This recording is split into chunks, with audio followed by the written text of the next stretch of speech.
সব গ্রহ একই রকম গতিতে এক রাশি থেকে আর এক রাশিতে যায় না।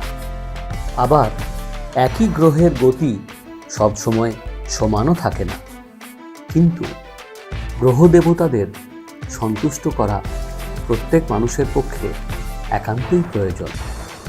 আজ সোমবার, সোম গ্রহের সন্তুষ্টির জন্য জোড় হস্তে এই মন্ত্র বলুন। দিব্য শঙ্খ তুষারাভং ক্ষীরদার্ণবসম্ভবং নমামি শনিনং ভক্তা শম্ভর মুকুটভূষণং।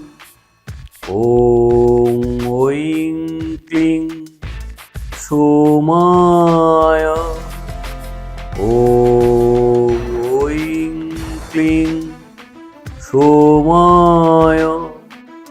ওম ঐং ক্লিং সোমায়।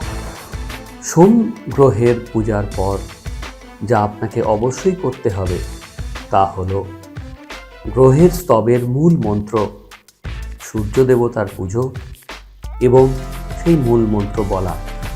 বলুন, জবাকুসুম সংকাশং কাশ্যপেয়ং মহাদ্যুতিং ধন্তারিং সর্বপাপঘ্নং প্রণতোস্মি দিবাকরং।